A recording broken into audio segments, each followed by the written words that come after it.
think as moms, you talk about shame, like I think we recognize, especially if you're a mom who knows Jesus, and if you're listening to this and you're a mom who doesn't know Jesus and you're trying to mom in your own strength, you Yeah. will get knocked on your butt. Yeah. And if you're struggling and you've somehow stumbled upon this podcast, Jesus meets you where you are and he loves Yep. you and he doesn't want you to do it by yourself. So he has a free gift of salvation. He meets you where you are. You surrender your life to him. Go read the book of John in the Bible and like just Absolutely. know who he is. But that's a little blurb for somebody who's listening that doesn't know Jesus. But if you are a mom who knows Jesus, you know and recognize the weight of that these children are under your covering. And the Lord uses motherhood to give us a glimpse of how he loves us and how he sees us.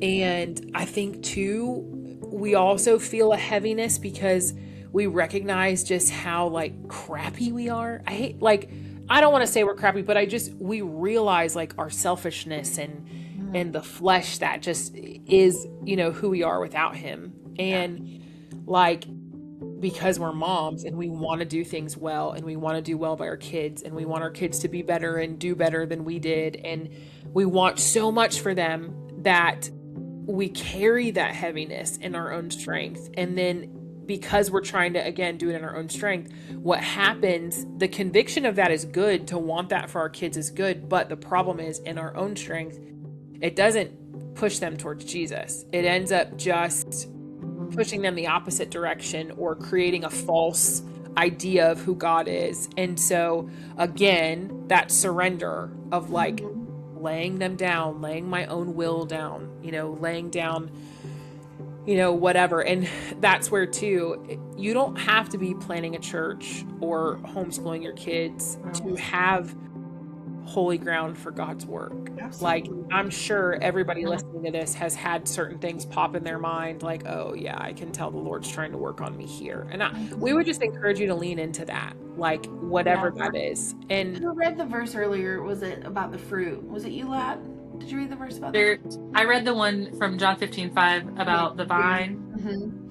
So we did a retreat up here and it was all about abiding and not striving and like how it's not our job to produce fruit. Like it's not our job to make our children be what we want them to be or what God's called them to be. Like it is our job to abide, yeah, which means to hang on to him, right? And the fruit that's going to be produced is going to be done not out of our like will and our like striving, but out of what Jesus naturally does when we're connected to him. amen. And then our children get to eat that fruit, right? So like our most important relationship is with the Lord. And if we're not connected, then our children don't get to eat that fruit. So they don't get to taste and see the goodness of God if we are not abiding to him. And so our kids need us. Any mamas in here that don't know Jesus, you cannot give your kid a better life. You can't give them all the things in the world. Nothing's going to satisfy, right? Yeah. You have to abide. You have to be connected to the vine and they will eat the fruit of the goodness. That's how it works. Striving doesn't fix the brokenness of our sin. No. Only Jesus does. Amen. Honestly, that kind of wraps it up right there.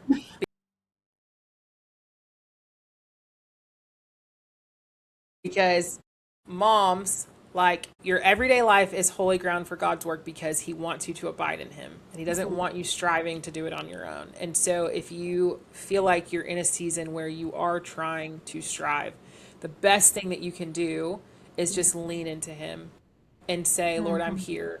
I don't want to do it in my own strength. Show me how I can do it in your strength and make your voice clear to me. And what Sarah said about learning the Lord's voice, you don't have to do something like inner healing to learn that voice. You learn that voice by getting in the word, knowing what the word says, and spending time with him.